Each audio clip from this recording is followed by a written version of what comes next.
Welcome to the Darkling Radio, your destination for spine-chilling horror stories. True and fictional, told in immersive first-person style that will keep you on the edge of your seat. Lila and Marcus thought the old Windermere estate would be the perfect place to tie the knot. But as soon as Lila stepped inside, she felt the mansion watching her. Every mirror, every shadow seemed enlivened. What waited behind the glass was far more terrifying than either of them could imagine. I stepped out of the car and immediately felt the chill of the evening air, colder than I expected for late spring. The mansion loomed ahead, a sprawling relic perched on a hill at the edge of town. Its dark brick walls were streaked with moss, and the tall, narrow windows reflected the dying sunlight like cold eyes. Mai had insisted on this place for our wedding, saying it had character, history, and a certain timeless charm. But as I approached, the charm felt more like a warning. The entrance doors were massive oak, carved with intricate patterns that seemed older than the rest of the house. They creaked as I pushed them open, revealing a vast foyer dimly lit by a crystal chandelier. Dust hung in the air, disturbed only by the echo of my heels on the worn wooden floor. I swallowed nervously, trying to convince myself it was excitement, not unease, making my stomach churn. The house smelled faintly of roses, sweet but heavy, almost cloying. I drew in a breath, and the air felt sharp against my lungs, like it carried secrets. I wandered through the first hallway, my fingers brushing the cold walls.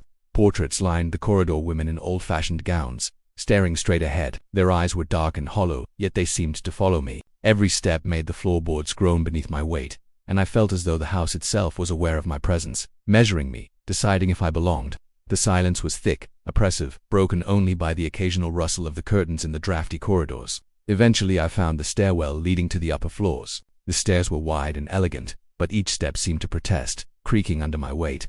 When I reached the landing, I noticed a narrow window at the end of the hall. Outside, the sky had turned a bruised purple, the last light of day slipping away. The view of the garden below was almost beautiful, but the shadows it cast twisted unnaturally, as if reaching for me. The bridal suite was at the end of the hall, and as I entered, I felt the air grow colder, heavier. The room was enormous, dominated by a canopy bed draped in fabric that had yellowed with age. Dust motes floated in the light from a single lamp, and the furniture seemed untouched for years. The wardrobe stood imposingly, its doors slightly ajar, revealing rows of empty hangers that swayed slightly, though no breeze entered the room. I ran my hand across the surface of the dresser, and the wood shivered beneath my touch. A chill raced down my spine. I moved to the mirror above the dresser, and for a moment, my reflection seemed delayed, like it was thinking, hesitating, before following my movements. I frowned, blinking rapidly, convincing myself it was just fatigue. But when I turned away, I thought I saw a pale figure in a wedding gown standing behind me, vanishing the instant I turned my head. My heart hammered against my ribs, and I took a step back, reminding myself it was impossible. There was no one else in the house. As night fell, the mansion's atmosphere seemed to thicken, the shadows stretching long and clawing across the walls. The faint whisper of the wind became a subtle murmur, carrying a sound almost like a voice. I tried to ignore it, telling myself I was imagining things, but when I laid in the large cold bed, every creak of the old house sounded like footsteps, each one closer than the last. I pulled the covers tightly around me, wishing for dawn, wishing to leave, but sleep would not come. Hours passed, or maybe minutes. I could not tell. The whispering grew louder, circling the room, urgent and delicate. It was calling my name, soft but insistent, almost pleading. My eyes darted to the mirror again, and my blood ran cold. A handprint had appeared on the glass, faint, wet, and smearing slightly as though someone had pressed it there recently. My hands had not touched the mirror.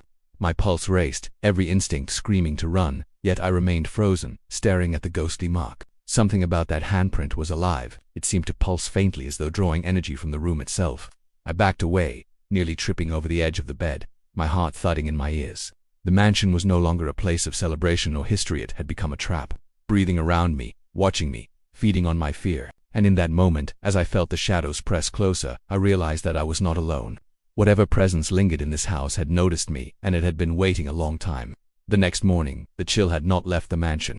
Light filtered through the tall windows, but it did nothing to warm the air. Every corner of the house seemed heavier, as if the walls themselves remembered the night and were still breathing with it. I tried to keep myself busy, inspecting flower arrangements and table settings, but my mind kept returning to the mirrors. In every reflection I felt something watching me from just behind my image, something patient and hungry. I decided to explore the west wing, the part of the house Mai had avoided mentioning. The door was old and heavy, its hinges protesting with a groan that sounded like a warning. I pushed it open, and the air inside was thick with dust and something darker, something rotting just beneath the surface. The room stretched long and narrow, lined with racks of wedding dresses. They hung in perfect order, untouched by time, some white, some yellowed, all with the faint smell of decay clinging to the fabric. I stepped closer, running my fingers over one of the gowns. The fabric was strangely sticky, as if dried blood had soaked into it. My stomach turned, and I pulled back, blinking against the sudden heat of panic rising in my chest. Then I noticed something impossible. Tiny footprints on the floor, delicate and narrow, leading toward the far corner of the room. The dust was thick. These prints could not exist. I followed them, my footsteps cautious, my pulse racing.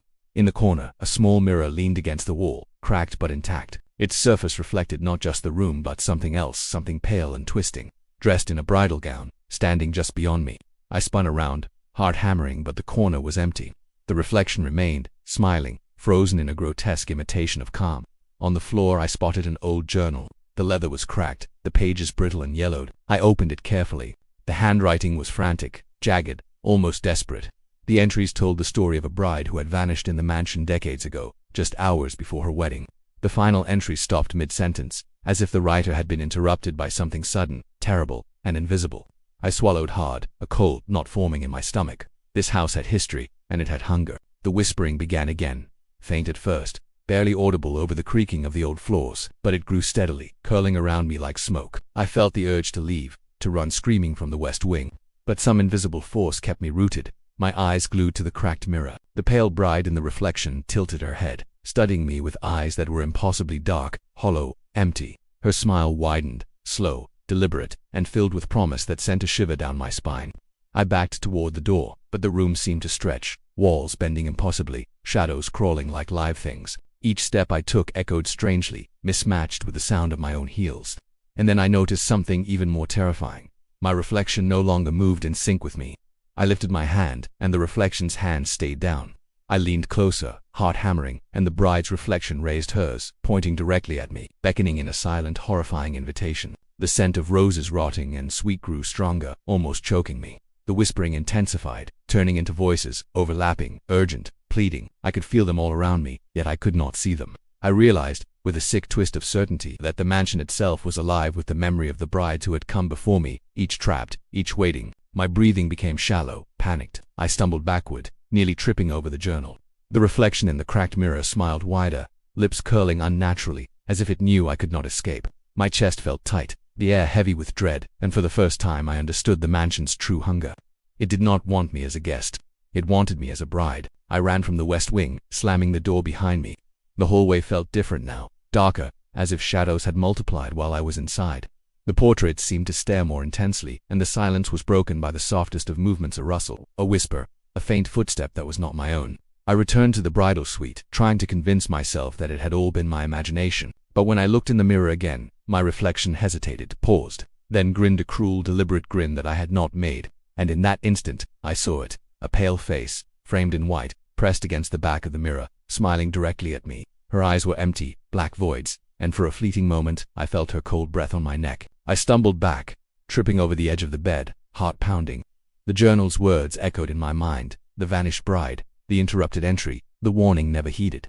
I realized I was not merely afraid. I was being watched, studied, hunted by something that had lingered in this house far longer than I could comprehend. And as I stared at the mirror one last time that morning, the pale bride lifted a hand and pressed it against the glass, leaving a wet, chilling handprint that mirrored my own fear, and yet it was not mine. Night fell quickly, and with it came a suffocating heaviness that pressed down on every corner of the mansion. The air was thick, almost wet, and every shadow seemed to slither across the walls, moving with a life of its own. I tried to tell myself it was exhaustion, that my mind was playing tricks after the morning in the west wing, but the sense of being watched would not leave me. It clung to my skin, seeped into my bones, and whispered to me in soft, urgent tones that I could not ignore.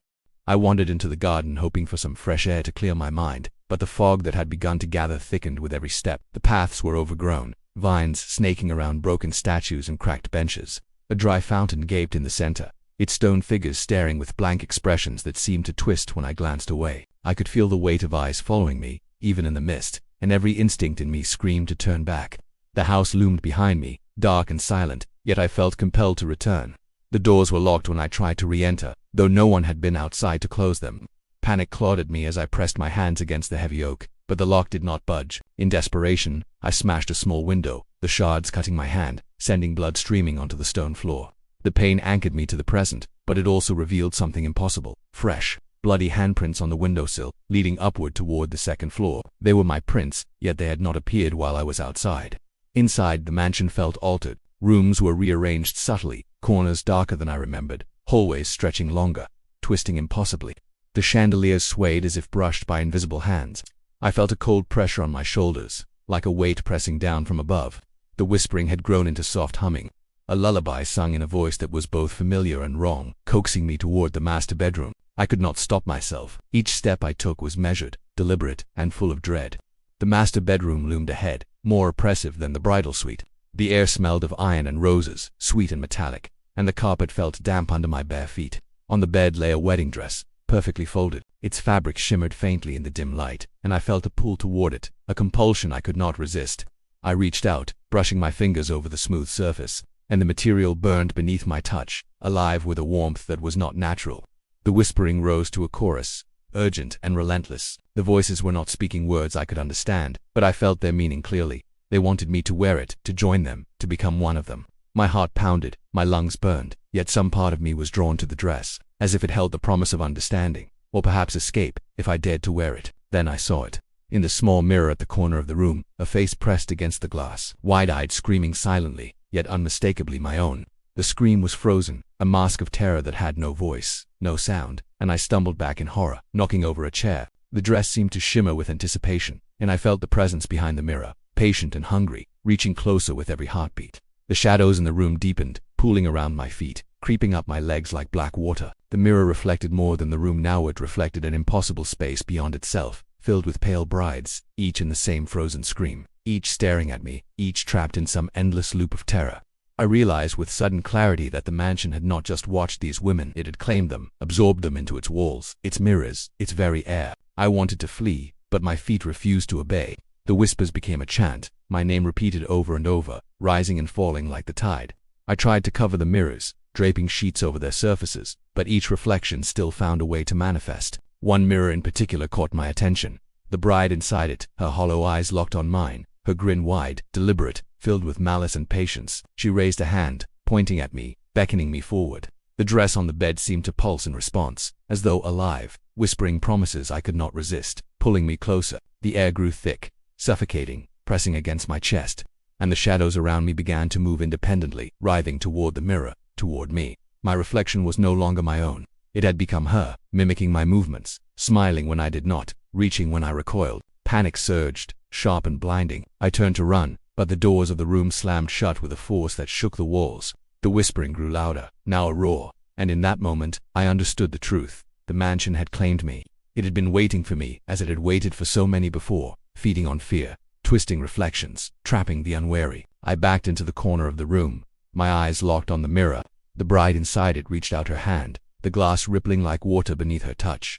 And then, impossibly, my own hand reached toward her reflection, and the scream frozen on my face echoed in my mind, trapped, helpless, and endless. The night stretched on, long and suffocating, and I found myself trapped in a cycle I could not escape.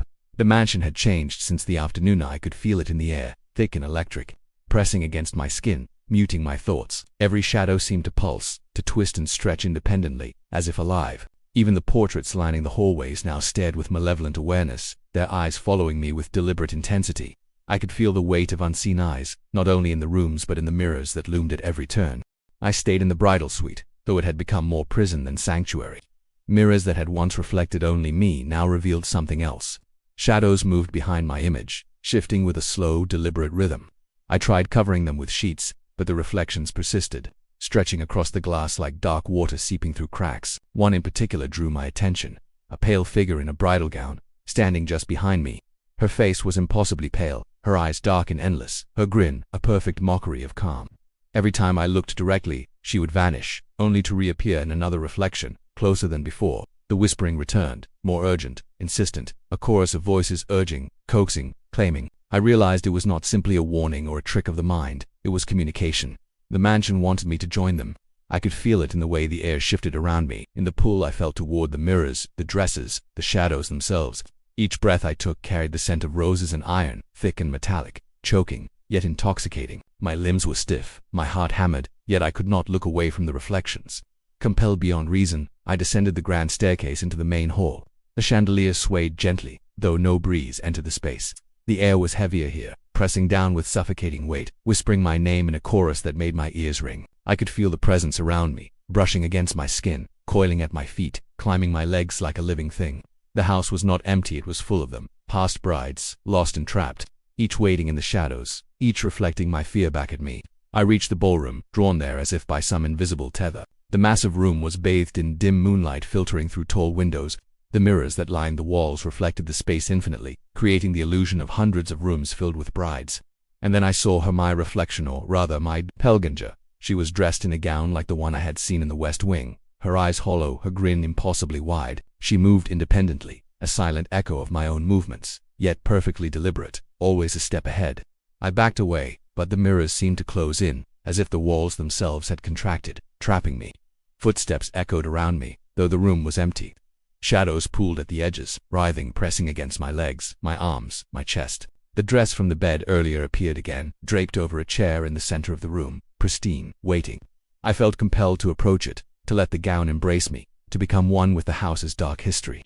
My reflection grinned again, a cruel, deliberate imitation of me. I could see dozens of pale brides behind her in the mirrors, each frozen in silent torment, each beckoning me to join them. The air grew thick, heavy with anticipation, the whispering rising into a chorus, chanting my name.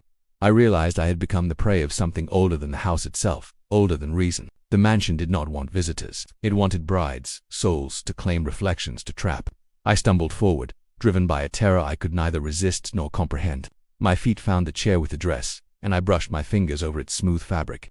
It was warm, alive, and the scent of iron and roses filled my lungs. Shadows shifted around me, pressing closer, and the mirrors pulsed, rippling as if breathing. My reflection in the largest mirror moved independently now, stepping closer to me, raising a hand that did not match mine. I tried to run, but the door slammed shut with deafening force, vibrating through the walls. The whispering escalated into laughter, mocking and coaxing, filling the room, filling my mind. I fell to my knees, gasping, my eyes locked on the mirror. The bride inside it lifted her hand slowly, pressing it against the glass.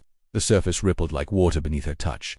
I understood in a sudden, horrifying clarity that this was no mere reflection. This was an invitation, a claim, a doorway. And then, impossibly, my own hand reached toward the mirror, almost of its own volition.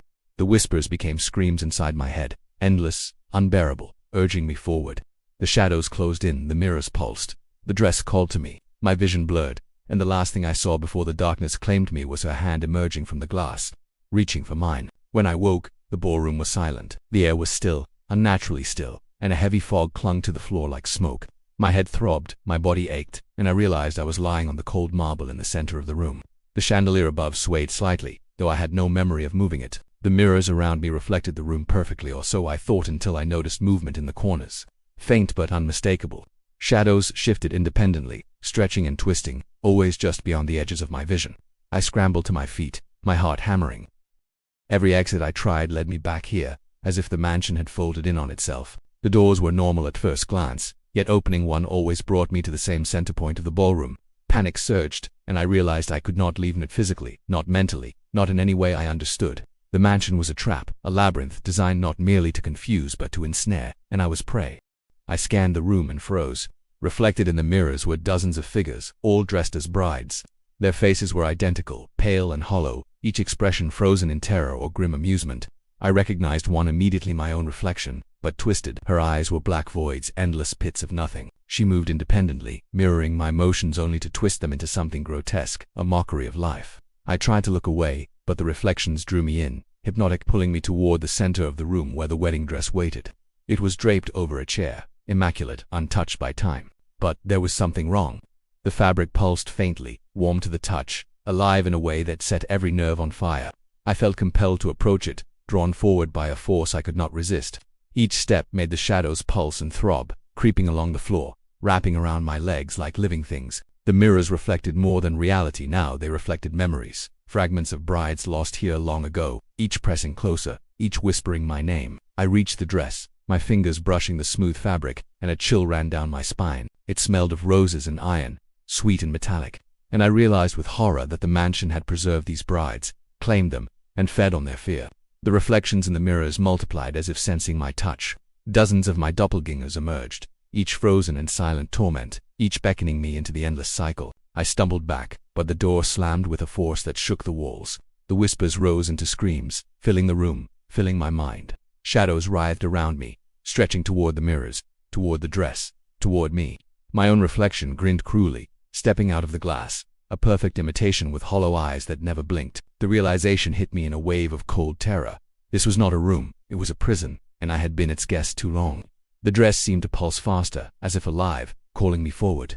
I wanted to flee, but my feet betrayed me, moving closer with each heartbeat. I could feel her, my doppelganger, the bride from the mirrors, standing just behind me, brushing against the edge of reality, waiting to merge with me. I wanted to scream, but no sound escaped. My lungs burned, my vision blurred, and the shadows consumed the edges of the room. Then I saw it, my own hand reaching out of the mirror, meeting hers. The glass rippled like water, and the scream that had been trapped inside me for hours finally broke free, but only in my mind. The mansion seemed to sigh, a sound like laughter and wind combined, and I felt my identity being pulled, stretched, and divided. The dress lifted from the chair as if guided by unseen hands, floating toward me warm and heavy, the pull irresistible. Everything went black for a moment, and when I opened my eyes, the ballroom was empty. The chandelier swayed gently, the mirrors reflected only empty space, and the air smelled faintly of roses.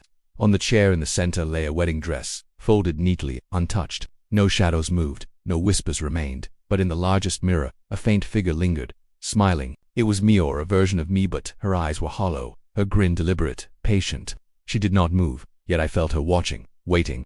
The mansion was quiet, but I knew it was not empty. Somewhere, behind the reflections, behind the walls, something had claimed a new bride. And in that silence, I realized with chilling certainty that it would wait, patiently, for the next guest who dared to cross its threshold. The wedding dress remained, pristine and inviting, a silent promise that no one ever truly left. And in the mirror, the pale bride smiled, an eternal sentinel, waiting for the next soul to answer her call.